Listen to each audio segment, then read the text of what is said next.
非有消息，西班牙的 Plus Ultra 航空在2025年的3月29日退役了最后一架名叫圣玛丽号的空客 A340-300 型客机，这使得全球运营这款飞机的航空公司又少了一家。那么现在全球还有几家航空公司在运营 A340， 到底哪里才能做到呢？咱们今天来简单聊一聊。空客 A340 是上个世纪90年代经典的4发客机，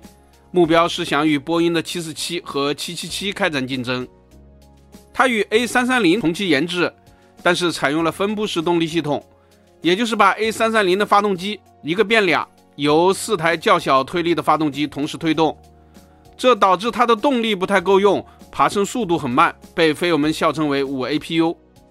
但是4台发动机也不是没有好处，它提升了安全性。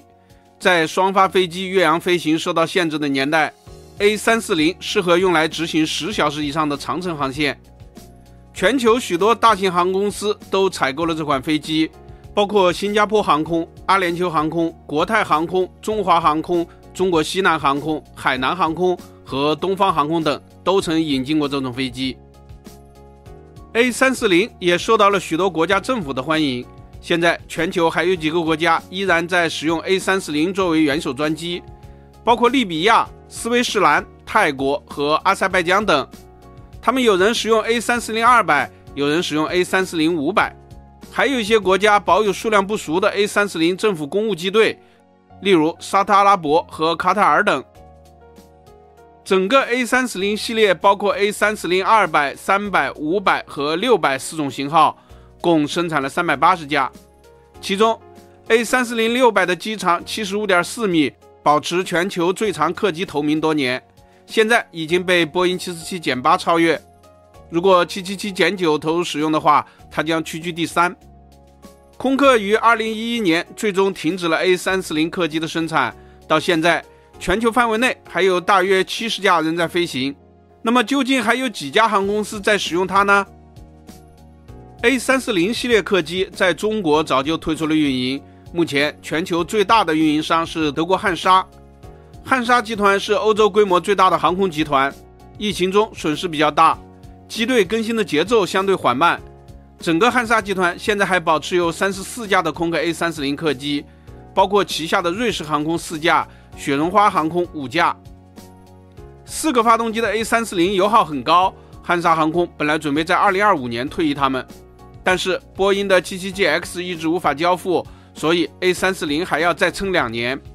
汉莎的 A340 客舱布局非常的宽松，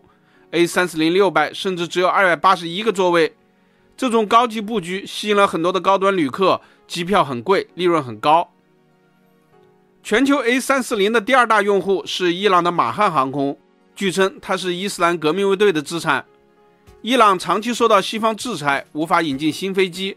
就连俄罗斯的超级100也不能买，只能专注于收集二手的波音、空客。马汉对 A340 喜爱有加，近几年来通过各种努力拥有了14架 A340， 如果算上他租给委内瑞拉的几架，还会更多。